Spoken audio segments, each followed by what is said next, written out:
and your platforms. Like, meron tayo dito mga financial advisors. We have here vloggers na ang bino-vlog is travel. And we do have a content creator here na ang content is government services. And we do have our baby vloggers out there. So, we do have, let me just tell you that we do have coffee outside. So if you want to have coffee, it's free-flowing coffee.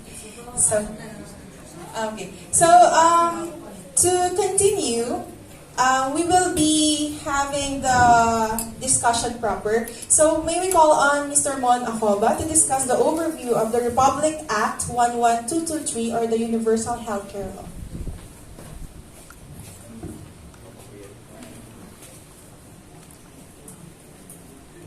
Thank you, Jessica, and thank you, Janine.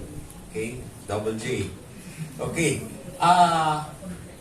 so I will just give you a brief overview about the Universal Healthcare Law and its history. So, sige.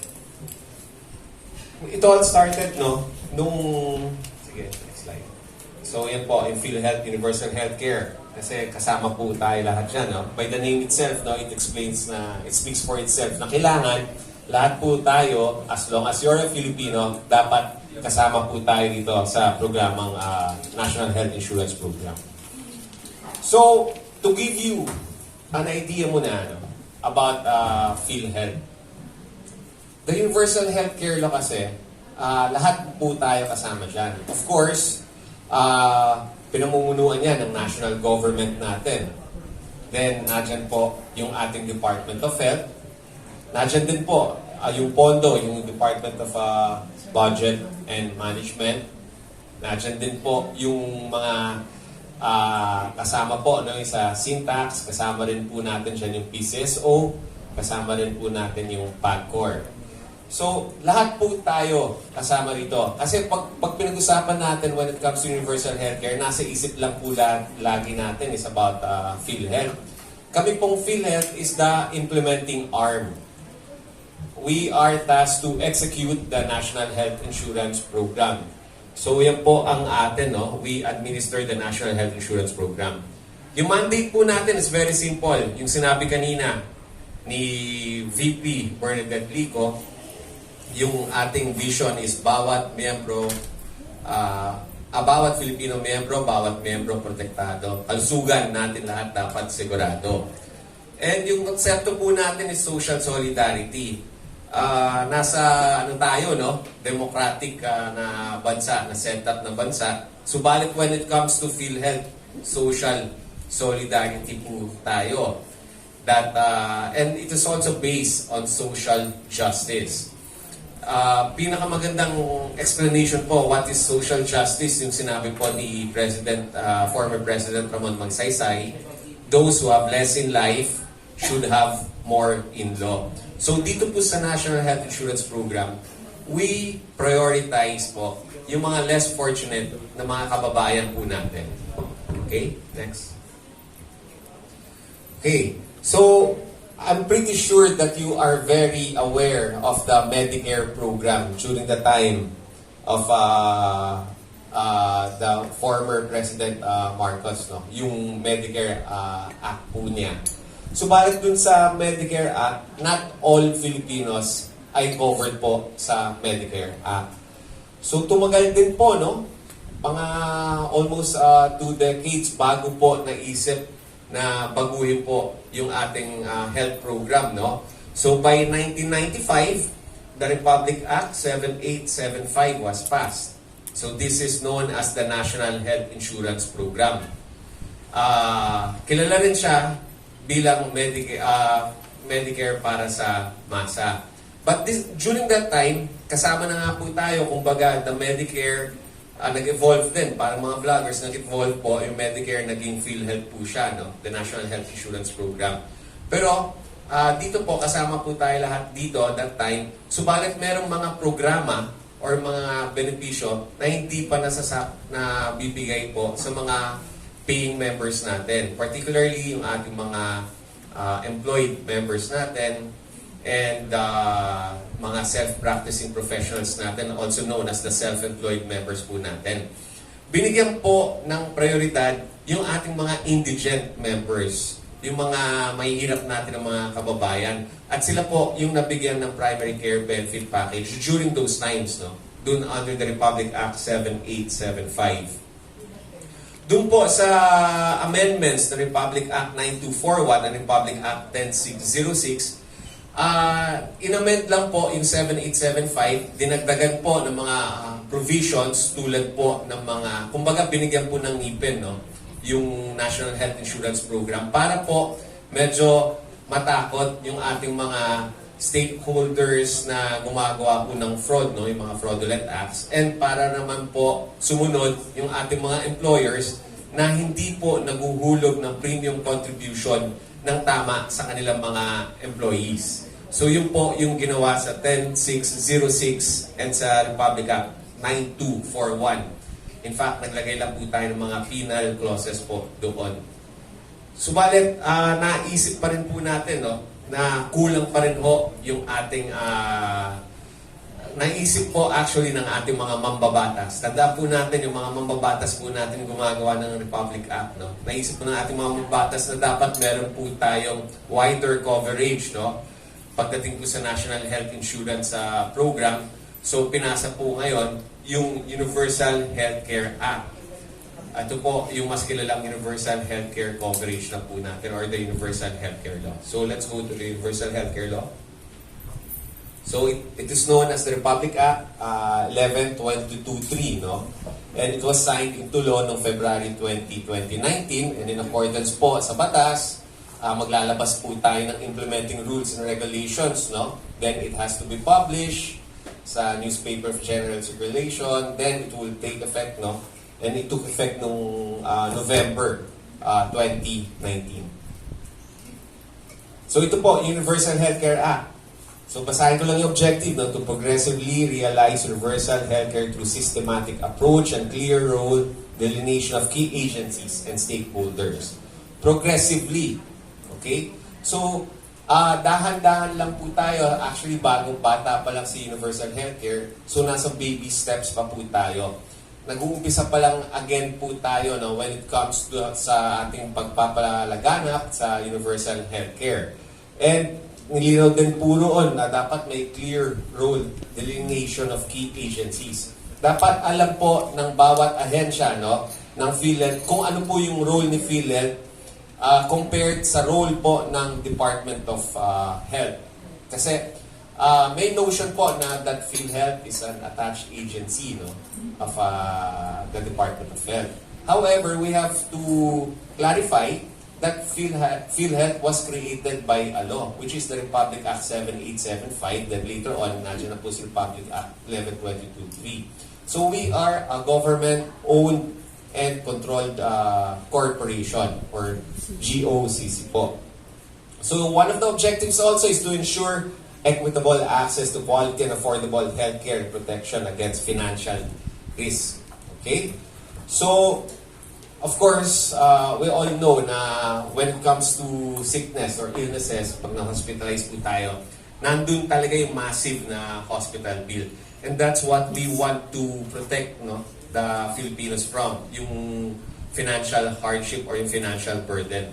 So dyan po pumapasok po yung PhilHealth. That's why we have our benefits and how to utilize po yung ating benefits para po as much as possible wala na pong out of pocket yung ating mga members, including the dependents. Next. So Declaration of Principles, integrated and comprehensive approach to ensure health literacy, healthy living and protection from hazards and risks. Health literacy. We want to change the culture po ng ating mga kababayan. Kasi as we all know, as Filipinos, the only time that we seek the help of a doctor or pumupunta po sa isang clinic or hospital is when hindi na matiis po yung sakit o talagang malubha na po yung sakit. Gusto natin baguhin, no, yung attitude na yan. Kaya nandun rin po tayo sa health literacy. As much as possible, kung kaya mong lumayo, no, sa clinic, sa mga hospitals, dapat ho, healthy living po tayo. And dapat kung nag-ano na tayo, nagpapakonsulta na tayo sa mga doktor, may sakit man o wala. Yun po yung mamaya, papaliwanag ko po yung programa namin, konsulta program. Next. Whole of system, whole of government, and whole of society. That means na lahat po tayo kasama dito, even ating mga stakeholders. When I say stakeholders, kasama dito yung healthcare providers, and we are referring to our facilities, hospitals, clinics, maternity clinics, and we are also referring to our healthcare providers, po sa mga doctors natin, midwives, dentists, nurses, and other, no, sa mga nasa health profession po. Healthcare model that provides comprehensive health services without causing financial hardship. Gusto natin, pagsilang pa lang, no? From womb, wag naman to tomb, no? From womb pa lang, start na po, meron na po tayong benepisyo na matatanggap yung ating mga Filipinos actually. Because all Filipinos should be members or part na po ng universal healthcare coverage. It's a matter of how to join or to register po sa PhilHealth, no? Pero if you're a Filipino, pasok ka na po dito sa universal healthcare. People-oriented approach, centered on people's needs and well-being. I will explain that further with our Consulta program. Tapos yun po, no? Universal healthcare coverage. It has 3 dimensions, no? It's all about population. Dapat lahat covered po. Services. What are the services covered po ng PhilHealth or dapat pwedeng ma-offer natin sa ating mga members? And lastly, financial. So, as much as possible, what we want, wala pong out of pocket. That's why we have the program also known as the No Balance Billing Policy. No Balance Billing Policy, para ma-explain na simple lang, that means no bayad-bayad. Okay? Pangarap po ni PhilHealth, if you go to a PhilHealth accredited hospital, pasok ka na rin sa No Balance Billing Policy. Kilala rin po yung NBB as the Zero Co-Payment Policy. Kasi yung sa dating batas natin, the National sa Republic Act 7875, it's known as No Balance Billing. Sa Universal Healthcare Law, binago lang po yung term ng NBB, ginawang Zero Co-Payment Policy. Okay? So, yun po, every Filipino shall automatically be included into the National Health Insurance Program. Before, we have 6 programs, no, under the Republic Act 7875. Meron pong employed, merong formal sector po, no, employed, meron tayong informal sector. Yung informal sector, siya po yung catch-all program. If you're disqualified sa lahat ng programs ng PhilHealth, doon ka papasok sa informal sector. Meron din tayong indigent program. By the name itself, ang target po doon, yung mga indigents po, yung mga mahihirap, no? And kasama rin po yung sponsored program. The sponsored program po, kaya sponsored program kasi may nagbabayad na sponsor ng premium contribution nila. Gusto ko lang din linawin, no, dun sa indigent program, that we are not, PhilHealth does not identify kung sino po yung mga papasok doon sa indigent program. That's the role of the DSWD. They are the ones who identify, no, kung sino po yung karapat-dapat pumasok doon sa indigent program. Okay?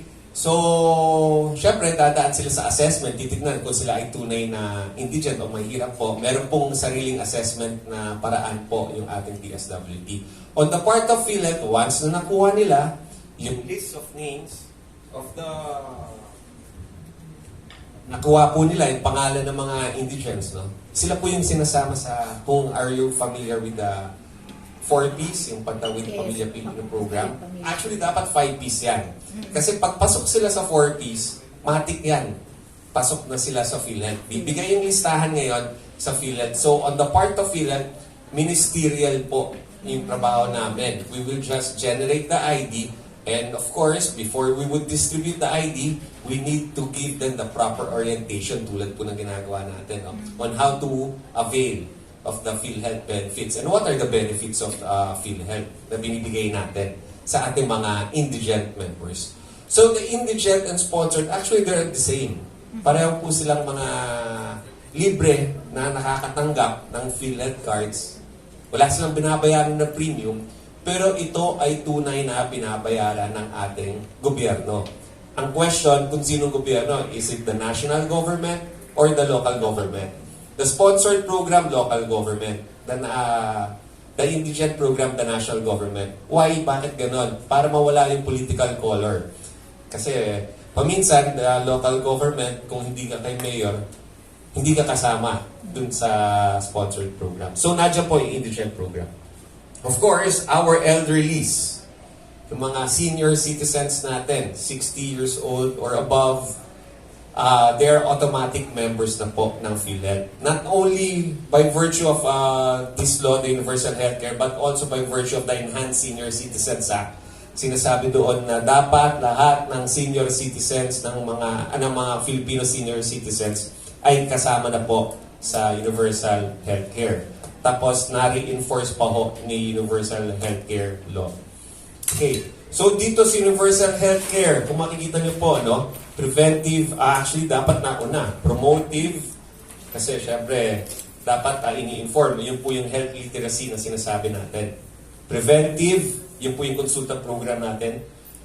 Curative, yan po yung all case rates natin na napapakinabangan na po natin, and that's the time na yan talaga yung mas kilala po yung PhilHealth, no? Kasi pagkakaalam lang sa PhilHealth, the only time na ma-hospitalize ka, that's the time na makaka-avail ka ng PhilHealth benefits. Rehabilitative, meron na rin po tayo sa Z-benefits sa mga programang rehabilitative. Palliative, ito po yung management of care na binibigay po natin. Actually, yung palliative care, nandyan din po yan sa cancer law po natin, no? Yung Philippine Cancer Act po natin. That PhilHealth should take care po and manage, no? And dapat may benefits din matatanggap sa palliative care. Okay. So, sige. Yung nakalagay doon, within 2 years, we have to right away, immediately, implement the programs of PhilHealth. What happened lang po, medyo na-delay tayo because of the pandemic noong 2020. So the DOH and LG shall endeavor to provide the healthcare delivery system that will afford every Filipino primary care provider. So, ACAS navigator, coordinator, initial and continuing point of contact. So, ang sinasabi lang po dito, DOH and PhilHealth should work hand in hand. Kasi we all know, yung mga health centers po natin, they are being run by our LGUs, right? And of course, yung LGUs po natin, because of the local government code, yung DOH na dyan po sila, under supervision and direction lang po sila, no? Pero when it comes to the decision making, it's still the LGUs. So, halimbawa, may nagpo-provide yung DOH, no, ng mga medicines, kasama po yan sa kanilang trabaho. Meron din po sila mga services, no, yung population-based services. So, halimbawa po, actually, vaccine is not a population, pero yung nangyayari po, kasi nung pandemic, no, vaccination lahat, so kasama po siya ng DOH kasi ang nakikinabang po siya, the population po or maramihan po. Next. Ito po, ang pangarap po kasi ng PhilHealth, no, that dapat lahat registered nga tayo. And not only the members but also the dependents. Kasi later on, what we want is nasa digitalization na po tayo. What we want is lahat ng Filipino ay meron na pong electronic medical record. And kung may electronic medical record, kahit saan man mapunta si member, may portability na po yung services. So, yun po yung long term, no? Pero ang short term na ginagawa po natin is introducing the consulta program. And sa ngayon po, ang capable pa lang po tayo is maparegister natin sa isang consulta provider. No? Then later on, magkakaroon na po tayo ng healthcare provider network wherein na kahit saan ka man mapunta sa Pilipinas, makaka-avail ka na ng mga benepisyo po and services po mula po sa PhilHealth. So, yun po yung difference, no, between the DOH and PhilHealth. DOH po, population-based yung health services na binibigay po nila. On the other hand, PhilHealth po, individual base. Kasi, for example, kung ma-hospitalize po yung isang member, sa kanilang naman po, siya lang po talaga yung makikinabang ng all case rates natin. No? Mamaya po, papakita ko sa inyo kung ano po yung mga benefits natin. We have more than 8,000 already cases covered po sa all case rates. So, depende po sa sakit, yung po yung benepisyong makukuha po ng ating mga members. So, yun po yung overview, no, about the universal healthcare. So, that's universal healthcare in a nutshell. Later on, I will be discussing the Consulta program. This is the promotive and preventive aspect po ng universal healthcare. We have here also our other resource speakers who will be discussing in detail what are the benefits of PhilHealth. Tapos, they will also be discussing on how to register. And they will also be discussing yung sa collection.